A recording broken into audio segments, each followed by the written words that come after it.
વડોદરામાં સંદેશ ન્યૂઝના અહેવાલની અસર જોવા મળી છે। સંદેશના ઓપરેશન વિશ્વામિત્રીની ધારદાર અસર થઈ। નોટિસ બાદ અગોરા મોલના ક્લબ હાઉસને તોડવાની કામગીરી શરૂ કરવામાં આવી। બાલાજી ગ્રુપના અગોરા મોલને નોટિસ આપવામાં આવી હતી ત્યારે સંદેશ ન્યૂઝના અહેવાલની ધારદાર અસર થઈ છે વડોદરાની અંદર।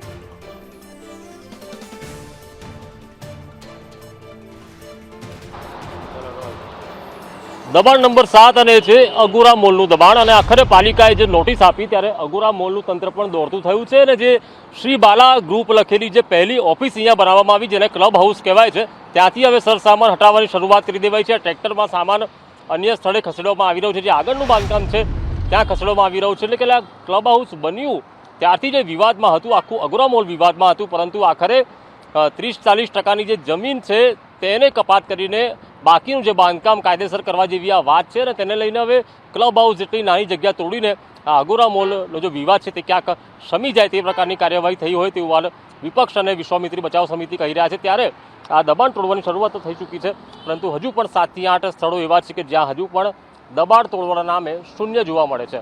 ત્યારે ત્યાં બુલડોઝર ફરશે કે કેમ તે જોવું રહ્યું। કેમેરા પર્સન નિકેશ વડન સાથે કુણાલ શર્મા, સંદેશ news, Vadodara.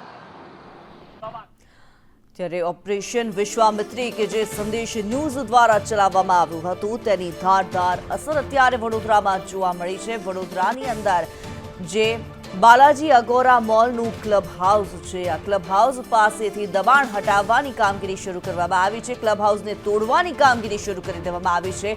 Agora મોલનું club house કે જે દબાણ કરતા હતું તેને તોડવાની નોટિસ આપવામાં આવી હતી અને હવે કામગીરી શરૂ કરી દેવામાં આવી છે।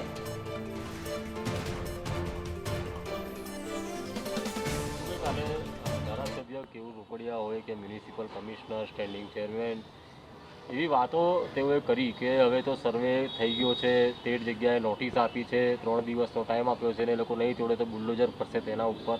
તો લાગે છે કે આ 13 દબાણ તૂટવાથી પૂરના પાણી વડોદરામાં નહીં આવે।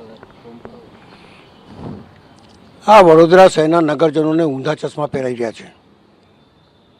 એ એવું સમજે છે કે અમે આવું કરીશું તો વડોદરા શહેરના નગરજનો ખુશ થઈ જશે।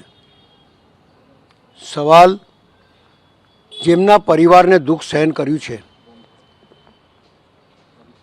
5000 કરોડનું નુકસાન આ વડોદરા શહેરમાં થયું હોય, 3 દિવસ સુધી લોકો પહેલા માળે બેસી રહ્યા હોય, લાઇટો કાપી નાખી હોય, નાના બાળકોને દૂધ ના મળ્યું હોય, સિનિયર સિટીઝનને દવા ના મળી હોય, ખાવાનું નહીં મળ્યું હોય, કોઈ જોવા આવે નહીં, કોઈ વ્યવસ્થા નહીં, ટેલિફોનો ચાલે નહીં, લોકોને લાઇટ ના હોય તો પેલું ચાર્જિંગ ના થાય, આ તમામ અવ્યવસ્થા જેવું વાતાવરણ જે શહેરમાં થયેલું અને શહેરમાંથી એક આવાજ ઉઠી કે ભાઈ વિશ્વામિત્રી જે ગ્રીન ઝોન હતું એ ગ્રીન ઝોનની અંદર આમની જ પાર્ટીના મળતિયાઓએ ઝોન ચેન્જ કરીને એન્ક્રોચમેન્ટ કર્યું છે તો સફાઈ શાની મારો છો?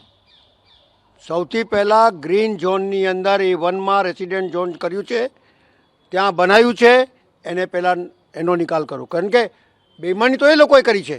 સામાન્ય માણસ તો ઝૂંપડી તો તમે ઝૂંપડાવાળાને તો કાયમ હટાવી દો છો, કોઈના ઓટલા તોડે આ તોડે, આને તો તમે એન્ક્રોચમેન્ટ હટાવવાની વાત કરો છો। હોટલો આવે, મોટા મોટા મોલો આવે, એ બધું અંદર તમે કરી લીધું છે, એને સૌથી પહેલાં દૂર કરો પછી વાત કરજો।